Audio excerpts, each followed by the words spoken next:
तत्सत्। हरि ओम तत्सत्। हरि ओम तत्सत्।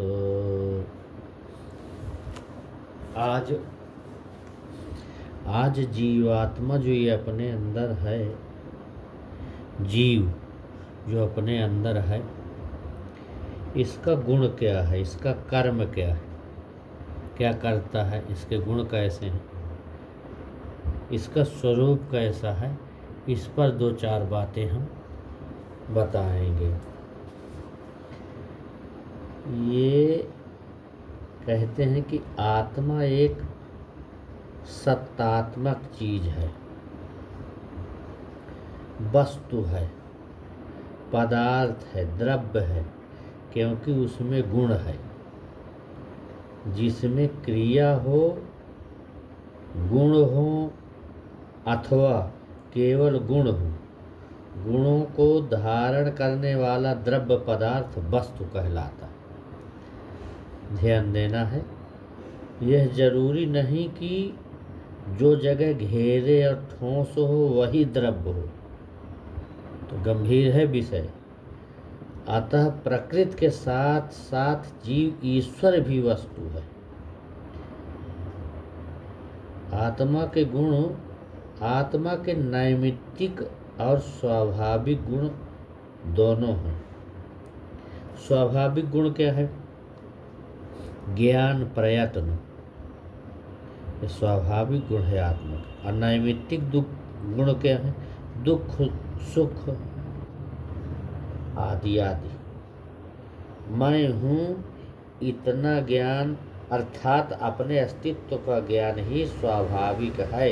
शेष चक्षु, श्रोत्र आदि इंद्रियों से जो ज्ञान उत्पन्न होता है वह नैमित्तिक है। इंद्रियों का जो ज्ञान है वह नैमित्तिक है, और मैं हूँ इसका ज्ञान जो है स्वाभाविक है। इसका कर्म आत्मा के ईश्वर प्रदत्त सामग्री से, उपकरणों के बिना जीव का सामर्थ्य निरुपयोगी है।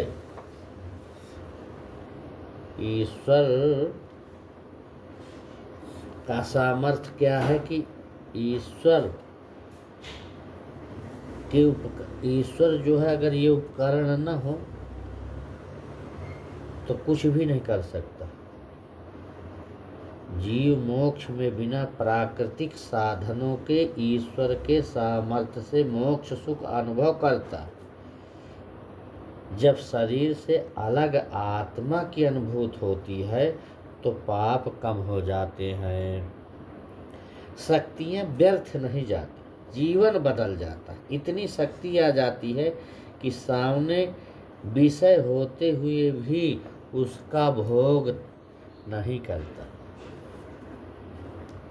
उसमें सुख दुख की अनुभूति नहीं करता। ज्ञान तो होता है पर सुख की अनुभूति नहीं करता। ये तभी संभव है जब हम आत्मा के स्वरूप को पहचानें। स्वरूप क्या है उसका, जीवात्मा का?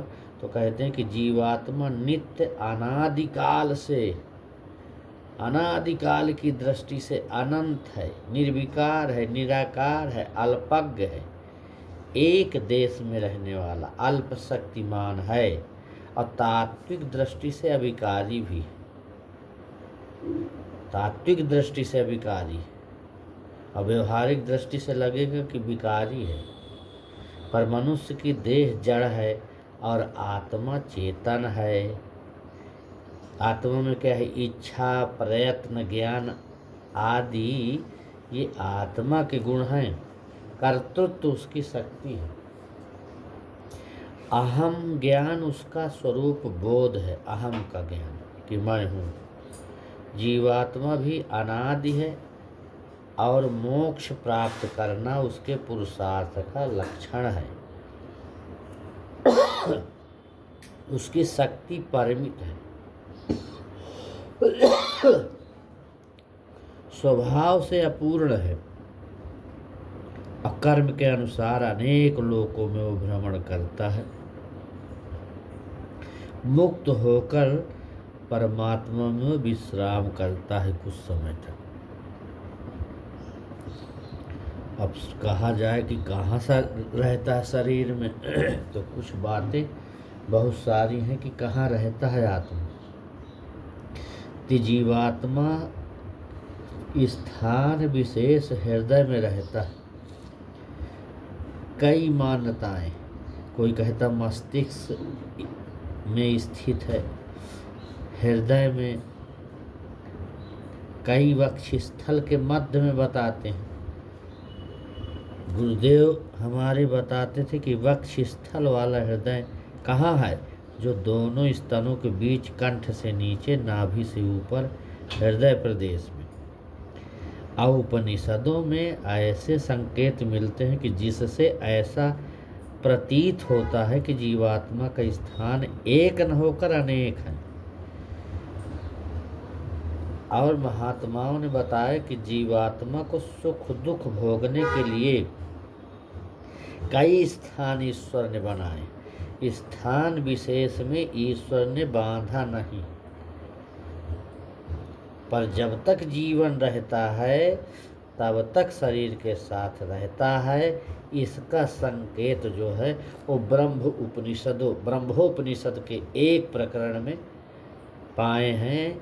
उसको देखे हैं कि जीव के शरीर में 3 स्थान, ब्रह्मोपनिषद के हिसाब से 3 स्थान बताए कि जागृत अवस्था में आँखों में एक दूसरे को, अब पशु भी आँखों में देखते हैं, और स्वप्न में कंठ में, और सुषुप्ति काल में जो है वो हृदय में रहता है।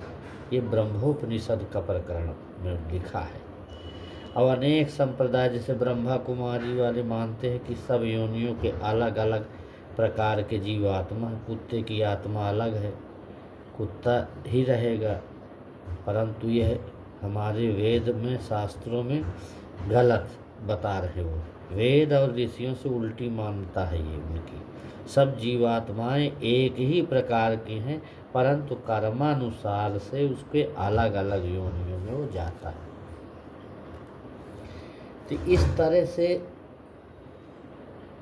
जीव कूटस्थ है, नित्य है, प्रकृति जो है परिणामी नित्य है, और जीवात्माओं की संख्या अनंत है। हम जीवात्माओं की संख्या का परिगणना अगर करें तो केवल एक ही भवन में कितने मच्छर मकड़ी चींटी हैं, सब भवनों में कितनी, सबके घरों में कोई गणना कर सकता है? कोई नहीं कर सकता। किंतु ईश्वर जानता है कि वो, उनको सब पता है कि कितने जीव हैं, उनके क्या कर्म हैं, उनको क्या करना है, किस योनि में भेजना, ये सब ईश्वर के संज्ञान में है। जीवात्मा न जन्म लेता है न मरता है, वो अजर अमर पदार्थ, नित्य है, अनादि है, अनंत है। और जब जीवात्मा का संबंध शरीर से होता है तो कहते हैं जन्म शरीर छोड़ता है तभी उसकी मृत्यु होती है। इस तरह से ये वर्णन इसमें आत्मा के लिए संकेत आया। और जीवात्मा के शरीर बहुत हैं, कारण, सूक्ष्म और स्थूल 3 हैं। कारण शरीर प्रकृति का सबका समान है, प्रकृति, और सूक्ष्म शरीर में 18 तत्व सृष्टि के आदि में मिलता है। और जब तक मुक्ति या प्रलय न हो जाए तब तक रहता है। और फिर 18 तत्व प्राणी में सबके विद्यमान रहते हैं। 5 ज्ञानेंद्रिय, 5 कर्मेंद्रिय, 5 तन्मात्राएं, 1 मन, 1 अहंकार, 1 बुद्धि।